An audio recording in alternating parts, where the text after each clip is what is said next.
Both print and electronic media పాత్రికేయ మిత్రులందరికీ నా హృదయపూర్వక ధన్యవాదాలు. వారు ప్రెస్ మీట్ను కూడా కాసేపు ఆపి నాకు ఇచ్చినటువంటి సురేష్ గారికి, నాకు ఈ హెల్ప్ చేసినటువంటి సతీష్ గారికి, నాయకులు లక్ష్మణ్ గారికి, మీ అందరికీ నా నమస్కారాలు. మిత్రులారా, ముందుగా ఎన్నో ఏళ్లుగా ఎదురు చూస్తున్నటువంటి ప్రభుత్వ అవార్డులు, నంది అవార్డులు, ఇవాళ తెలంగాణలో గద్దర్ ప్రజాయుద్ధం ఒక గద్దర్ అవార్డులు పేరిట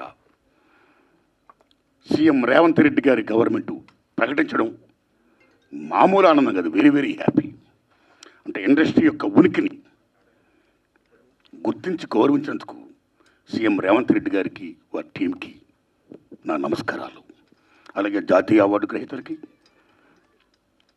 పైడి సురేష్ గారు, జయరాజ్ గారి అవార్డులకి, కాంతారా గారి అవార్డుకి, అవార్డు గ్రహీతలందరూ కూడా ధన్యవాదాలు చెప్తున్నా.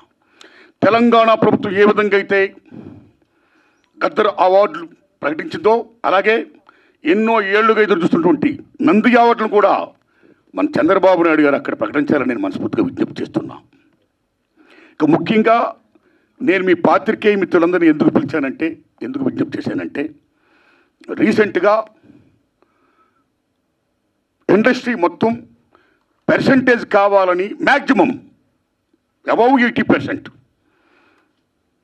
అనే ఇష్యూ మీద చర్చలు జరుపుతూ both producer council and film chamber అనేక చర్చలు జరుపుతూ కొనసాగిస్తున్న దశలో ఎప్పుడు చర్చలు ఫలప్రదం అవుతాయా, ఎప్పుడు సినిమా ఇండస్ట్రీలో పర్సంటేజ్ సిస్టమ్ వస్తుందా అని ఎదురు చూస్తే నాలాంటి సగటు నిర్మాతలందరికీ కూడా తీరని విఘాతం జరిగింది. ఈ మధ్య రీసెంట్గా ఒక విషయం ఏంటంటే, హరిహరి వీరమల్లు అనే సినిమాని ఆపడం కోసమే జూన్ 1 నుంచి బంద్ ప్రకటిస్తున్నారు పర్సంటేజ్ కానీ ఇవ్వకపోతే అనే మాట రావడం అనేది చాలా దుర్మార్గం. It's a trash. అది ఉత్తిది, అది కరెక్ట్ కాదు, అందులో కుట్ర ఉంది, ఆ కుట్రదారులు ఎవరు తెలుసుకోవాలి అని స్వయంగా పవన్ కళ్యాణ్ గారు ఆఫీస్ నుంచి రావడం అనేది, స్వయంగా సినిమాటోగ్రఫీ మంత్రి దుర్గేష్ గారు మాట్లాడడం అనేది కరెక్ట్ కాదు. ఎందుకంటే మిత్రులారా, ప్రొడ్యూసర్ కౌన్సిల్ కానీ, ఫిల్మ్ ఛాంబర్ కానీ, అది సినిమా పరిశ్రమ పాలనా సంస్థలు, ఆ రెండు సంస్థలు కూడా బంద్ ప్రకటిస్తామని ఇప్పుడు చెప్పలా.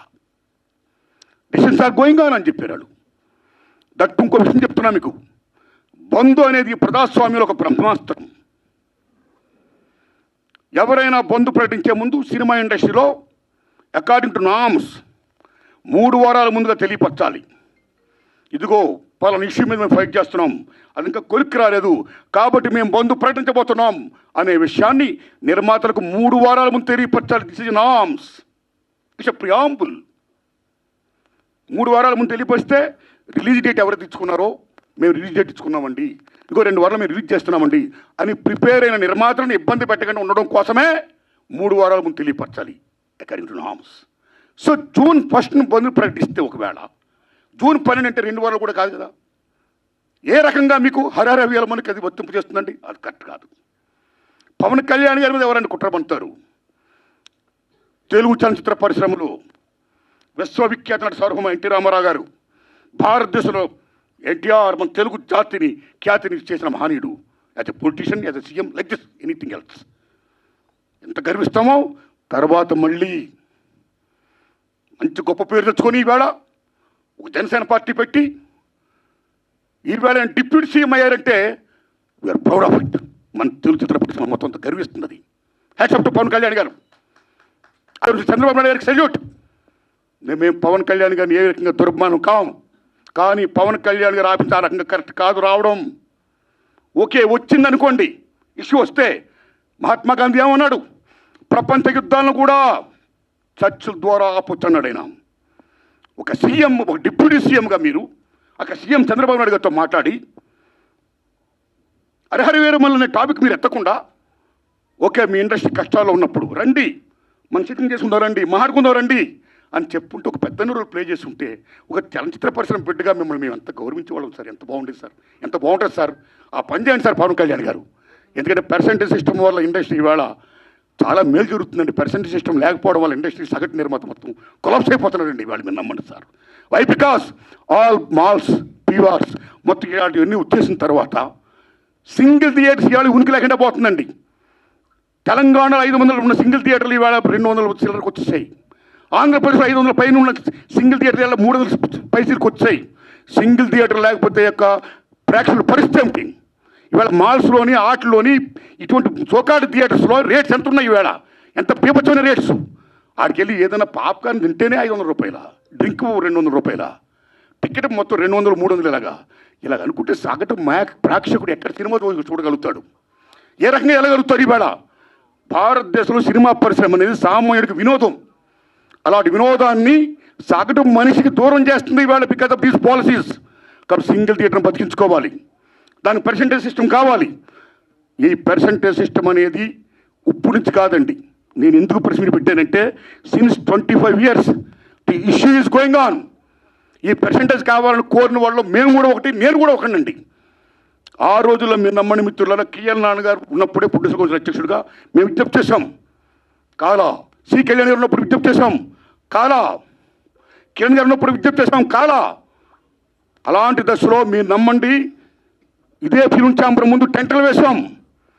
అక్కడ ఓ సురేందర్ రెడ్డి గారు, ఓ నట్టి కుమార్ గారు, ఓ మోహన్ గారు, ఓ బెక్కం వేణుగోపాల్ గారు, నేను ఇంకా అనేక మందిని ఈ ఉద్యమాలు చేస్తున్నప్పుడు ఆదిశేషవరరావు గారు, తమ్మిడి భరద్వాజ్ గారు, కేఎస్ రామారావు గారు, చంద్రబాబు శ్రీనివాసరావు గారు, అచ్చిరెడ్డి గారు, కృష్ణారెడ్డి గారు పెద్ద మంది సంఘీభం ప్రకటించారు. ఎన్ని చేసినా ఏమీ కాల.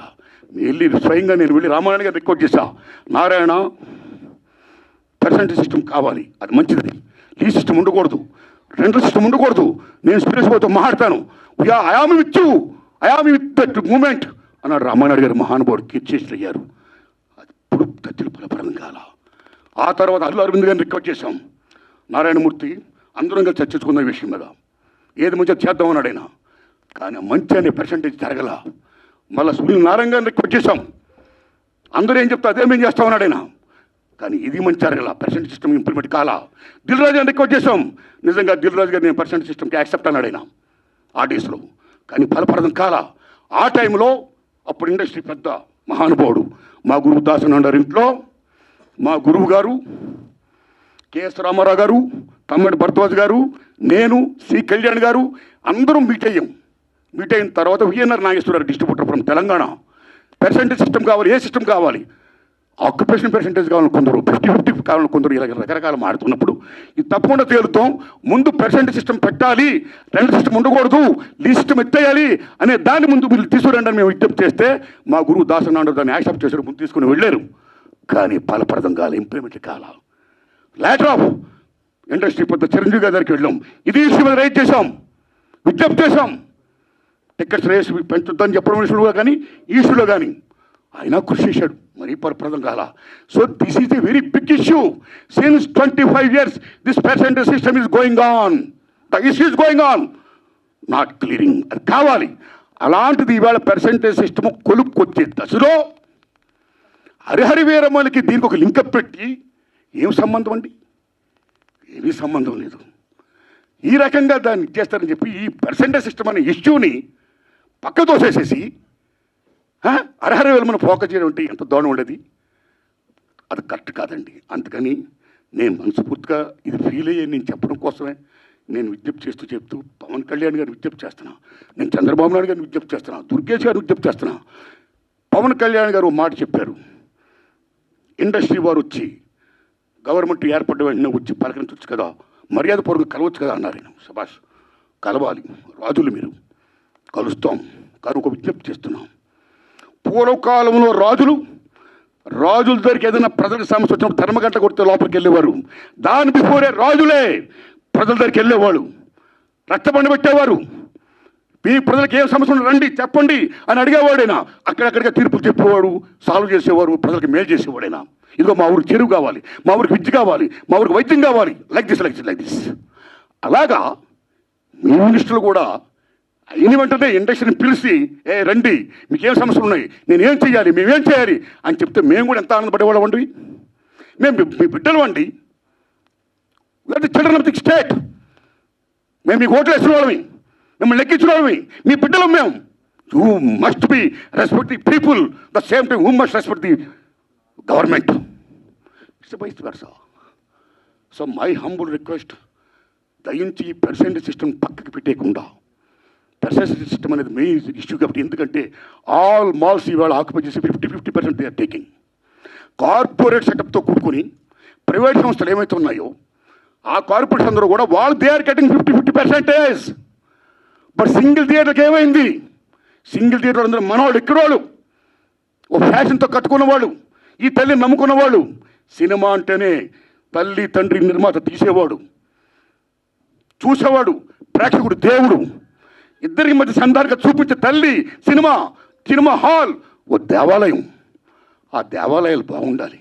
ఇవాళ ఎన్ని దేవాలయాలు కళ్యాణ మంటపాలు అయిపోతున్నాయి, ఎన్ని దేవాలయాలు మూసిపడిపోతున్నాయి. Because this system. కాబట్టి మల్టిపుల్ నేషన్స్, ఈ ప్రైవేట్ కంపెనీస్, ఈ కార్పొరేట్స్ అందరూ వచ్చేసిన తర్వాత చిన్న చేపని పెద్ద చేప, చిన్నమాయని పెద్దమాయని పింగళ నాగేంద్ర మాయాబజార్ చెప్పినట్టు ఇవాళ they are occupying they like octopus. కాబట్టి చిన్న నిర్మాతని బతికించుకోవాలి, సింగిల్ థియేటర్ని బతికించుకోవాలి. The same time percentage system ఉంటేనే ఇద్దరు బాగుంటారు. కాబట్టి ఈ దశలో పవన్ కళ్యాణ్ గారు నేను విజ్ఞప్తి చేస్తున్నా, పర్సంటేజ్ సిస్టమ్ ఉంచండి సార్, దాన్ని ఫుల్ఫిల్ చేయించండి సార్. అది ఎలా చేస్తే బాగుంటుందో ఆలోచించి దానికోసం మీటింగ్ పెట్టి సక్సెస్ చేయించండి సార్. ఈ దశలో producer council and film chamber నేను విజ్ఞప్తి చేస్తున్నాం. ఆల్రెడీ మీరు విశాఖపట్నంలో మీటింగ్ అయ్యారు. ఏ మీటింగ్ చేసుకున్నా సరే 25,000 బట్టి రావణ కాష్టంలా కాలుతున్న ఏ పర్సెంటేజ్ సిస్టమ్ అయితే ఉందో దాన్ని మీరు మళ్ళీ పక్కకి దోసేయకుండా, ఏదేదో దాన్ని అడ్డం పెట్టి దాన్ని మళ్ళీ అడ్రస్ లేకుండా చేయకుండా ఆ పర్సెంటేజ్ సిస్టమ్ విషయంలో కొలిక్కొచ్చి ఇంప్లిమెంట్ చేసి సగటు నిర్మాతను బ్రతికించండి. అప్పుడే మా సినిమాలు చూస్తారు జనం, లేకపోతే ఓటీటీలు చూస్తారండి. ఇవాళ మాలా జనం రావాలి. జనం రావాలంటే బడుగు బలహీన వర్గాలు రావాలంటే ఎక్కడ వస్తారండి? వాళ్ళ కొద్ది డబ్బులు పెట్టి ద కాంట్ కమ్. ఆ ఓటీటీలు వస్తుంది చూద్దాంలే. ఎన్ని సినిమాలు ఇవాళ బాగా ఆడుతున్నాయండి? పర్సెంటేజ్ సిస్టమ్ ఎంత తగ్గిపోయిందండి. కాబట్టి సినిమా పథకాలను, సగటు నిర్మాత పథకాలను 80% ఆఫ్ ఇండస్ట్రీ పథకాలను మనుగడ ఉండాలి. సరే, పర్సెంటేజ్ సిస్టమ్ కావాలి. ఆ సిస్టమ్ కోసం పెద్దలందరూ కృషి చేయాలి. Film chamber and producer council ఆ విషయంలో నిర్ణయం తీసుకోవాలి. గవర్నమెంట్ మనం కలాలి. అపాయింట్మెంట్ అంతగా ఆనందం పెట్టండి. మీరు వెళ్ళండి, కలవండి, మన డిమాండ్స్ చెప్పండి, పర్సెంటేజ్ సిస్టమ్ కావాలి, ఇంప్లిమెంట్ చేయండి అని విజ్ఞప్తి చేయండి. అదే నా విజ్ఞప్తిగా భావిస్తూ ఇక రేట్లు మాట్లాడింది వచ్చిందా? Thank you. మైక్ రాలేదంటే ఇంకా ఈ రేట్ల విషయం మాట్లాడేసి నేను నిన్న పని చూసుకుంటానని మిమ్మల్ని డిస్టర్బ్ చేయనండి. సురేష్ అన్న, రేట్లు చాలా ఇంపార్టెంట్ అండి. మీరు నమ్మండి, భారతదేశంలో 1961 తర్వాత థియేటర్లో ఏ రేట్లు పెట్టాలి, ఎలా పెట్టాలి, భారతీయుల యొక్క తలసరి ఆదాయాన్ని బట్టి, జీవన ప్రమాణాలను బట్టి రేట్లు నిర్ణయించినప్పుడు గవర్నమెంట్ ఒక కమిటీని వేసి ఓ నేల, ఓ బెంచి, ఓ కుర్చీ, ఓ బాల్కనీలై తరగతులు సృష్టించింది. ఈవేళ నేల లేదు, బెంచీ లేదు, ఒకటే క్లాసు లేకపోతే 2 క్లాసులు, మొత్తం థియేటర్స్ మొత్తం ఆ రకంగా చేసేసారు. ఓకే, ఇక రేట్లు అనేది ఏమవుతున్నాయో సిస్టమ్ ప్రకారం గవర్నమెంట్ ఏదైనా ఒక రేటు పెడితే ఆ రేట్ని అందరూ కూడా హానర్ చేయాలి. అలాగ హానర్ చేయకుండా ఈ మధ్య కాలంలో చాలామంది భారీ చిత్రాలు తీసే నిర్మాతలు వాళ్ళు ఓ 1000 కోట్లు పెడుతున్నారు. Okay, hats up, salute. Capability ఉంది, పెడుతున్నారు, మనం గర్విస్తున్నాం, సంతోషమే. కానీ అలా పెట్టే నిర్మాతలు చాలామంది ఏం చేస్తున్నారంటే, మా సినిమాకి చాలా ఖర్చు అయిపోయింది కాబట్టి రిలీజ్ ముందు రేట్లు ఎక్కువ పెంచితే మేము సేఫ్ అవుతాం అని ఒకటి పెట్టడం వల్ల, నిజం చెప్పండి తమ్ముళ్ళారు, మీరు నిజం చెప్తున్న ఫ్రాంక్గా, ఆ రకంగా పెట్టడం వల్ల, దాన్ని గవర్నమెంట్ యాక్సెప్ట్ చేయడం వల్ల మామూలు హారం జరగట్లా సగటు చిత్రానికి. అలాగే ప్రేక్షకులకు డబ్బు ఎంతమంది దగ్గర ఉంటుందండి? పేదవాడికి సినిమా ఎవరు ఉంటుంది, డబ్బు ఉన్నవాడికి సినిమా ఎవరు ఉంటుంది. డబ్బు ఉన్నవాళ్ళు హ్యాపీగా చూడగలుగుతారు, పేదవాళ్ళు ఎక్కడ చూస్తారండి? అప్పు సప్పులు చేసి మరీ చూస్తారండి. ఇంత రేట్లు పెంచితే పాప్కార్న్ బీభత్సం రేటు చూస్తే కనీసం 1000 రూపాయలు 1500 ఉంటేనే కానీ వేళ సినిమా చూడలేకపోతున్నాడండి. సో సగటు ప్రేక్షకుడికి వినోదం అనేది చాలా చౌకగా వచ్చే సినిమా ఈవేళ కాస్ట్ అయిపోతే ఈ రేట్లు పెట్టడం వల్ల అదేం ధర్మం అండి? ఇదేం సంక్షేమ రాజ్యం అండి? What are respecting the system of the government. ఒక రేట్లు పెడితే ఎవరికైనా రేట్లు అలాగే హానర్ చేయాలి. వై? బికాస్ మీరు భారీ బడ్జెట్లు పెడుతున్నారు, పెట్టుకోండి. మీరు గొప్పగా తీస్తున్నారు, తీయండి, మేము గర్విస్తున్నాం. ప్రేక్షకుడికి ఎన్ని ఎందుకండి? సినిమా బాగుందా లేదా, దట్స్ ఆల్. సినిమా బాగుంటే చూస్తాడు, చూడడం. రేట్లు పెట్టడం పెట్టకపోవడం అనేది మీ ఇంట్రెస్ట్ పడి ఉంటుంది. భారీ సినిమాలు తీస్తున్నారు, ఓకే, సెల్యూట్. దానికి వాళ్ళ మీద రుద్దకూడదు. బాగుంటే ఆ డబ్బులు వాళ్ళు ఏం పెడుతున్నారు, ఆ డబ్బుతో మీరు కోట్లు సంపాదించవచ్చు. ఉదాహరణ, హాలీవుడ్లో 10 కమాండ్మెంట్స్ సిసిల్ పెట్టి ఇమ్మీడియట్ తీశాడైనా. మామూలు బడ్జెట్ కదా, వేలాది కోట్ల సినిమా పెట్టి తీశాడైనా. అండ్ బెన్హార్ వేలాది కోట్లు పెట్టి తీశారు ఆ సినిమాలు. మీరు నమ్మండి, 2 సినిమాలు కూడా బీభత్సమైన hits. And gone with the wind. ఆ సినిమాలకి ఆ రోజుల్లోనూ కోట్లు ఖర్చు అయితే మళ్ళా కోట్లు చేసి మీరు నమ్ముతారా తమ్ముళ్ళారా, గూడ్స్ బళ్ళల్లో డబ్బులు తీసుకొని వెళ్ళేవారు. అదే రేట్లు. మేము 10 కమాండ్మెంట్ తీసాం, మేము బెన్హార్ తీసాం, చాలా ఖర్చు పెట్టాం, కాబట్టి రేట్లు పెంచండి అని అడగలా. కమ్ టు హిందీ ఫీల్డ్, కేఎస్ఎఫ్ మొగలేదాం అని జీపీ సిప్ గారు షోలే. మామూలు సినిమాలో మొగలేదాం మీరు నమ్మండి 9 years తీసాడైనా. అప్పు సప్పు తీసి మొత్తం పేపర్ మామూలు బడ్జెట్ కాదు. ఆ సినిమా రిలీజ్ అయ్యే ముందు నేను చాలా అప్పు సప్పులు అయిపోయాను, 9 years పట్టింది, చాలా కోట్లు పెట్టేశాను, నాకు రేట్లు పెంచండి అని కేఎస్ఎఫ్ గారు అడగలా. సిస్టమ్, ఈ రెస్పెక్టెడ్ సిస్టమ్. ఏం రేట్లు ఆ రేట్లో సినిమా రిలీజ్ చేశాడైనా. మీరు నమ్మండి, సినిమా పీపచ్చని హిట్. నమ్ముతారా తమ్ముళ్ళరా? Ben Hur and 10 commandments. గూడ్స్ బళ్ళల్లో డబ్బులు లాభాలు తీసుకొని వెళ్తే లారీల్లో లాభాలు తీసుకొని వెళ్ళాడు కేఎస్ఎఫ్ గారు. మొగలైజాం అంటే సినిమా బాగుంటే లాభాలు వస్తాయి, మీరు 2 కోట్లని పెట్టండి. So come to Telugu field. Lava Kusa Shankar Reddy garu తీశారు, 5 ఏళ్ళు పట్టింది. నాకు 5 ఏళ్ళు పట్టింది, నాకు చాలా ఖర్చు అయిపోయింది అని శంకర్ రెడ్డి రేట్లు పెంచుకొని అడగలా. సినిమా రిలీజ్ అయింది, మీరు నమ్ముతారా? 5 years పైన సినిమా. ఇప్పుడు దాకా లవ్ కుశ మిత్ర హిట్లే తెలుగు సినిమా ఇండస్ట్రీలో. ఆయన అడగలా డబ్బులు, రేట్లు పెంచుకొని అడగలా. ఏ రేట్లు ఉన్నాయో ఆ రేట్లోనే ఆయన సినిమా రిలీజ్ చేశాడు. మీరు నమ్ముతారా తమ్ముళ్ళరా? ట్రక్కుల్లో లాభాలు వచ్చాయి, బళ్ళల్లో డబ్బులు వచ్చాయి. షోలే జీపీసీ గారు అడగలా, ట్రక్కుల లాభాలు తీసుకున్నాడైనా. కాబట్టి సినిమా బాగుంటే జనం వస్తారండి. మీరు ఇలా రేట్లు పెంచేసుకుంటా ఒక 1 week ఇలా చేసేసి మళ్ళీ మానేస్తా. థియేటర్కి నేను ఆటో మీద ట్రావెల్ చేస్తున్నప్పుడు, తమ్ముడు మన సినిమా చూసేవాళ్ళ, తమ్ముడు ఏ సినిమా చూసామంటే సినిమా చూడాలి ఉందండి, కానీ చాలా రేట్లు పెట్టేశారండి first week.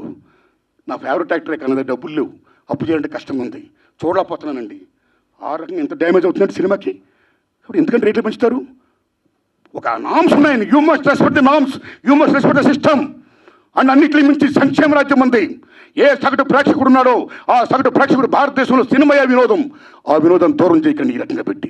So this is ఒక మాల్ ప్రాక్టీస్. ఒక రకంగా చెప్పాలంటే దిస్ ఈజ్ నేను నమ్మని తమ్ముళ్ళరా, ఈ భారీ చిత్రాలు చేస్తున్న నిర్మాతలు, government is doing a black marketing in the name of raising the rates. Correct కాదు. అలా పెంచకుండా అందరికి ఒకలా ఇష్టం పెట్టి సగటుని మాత్రం బతికించి పర్సెంటేజ్ సిస్టమ్ కాపాడండి. అది వచ్చినట్టు చెయ్యండి. ఆ రకంగా మీరు అందరూ పెద్దలందరూ కూర్చొని మాట్లాడుకొని మేలు చేయండి. ఇది నా విజ్ఞప్తి. Thanks a lot. ధన్యవాదాలు అండి మీకు. Thanks a lot.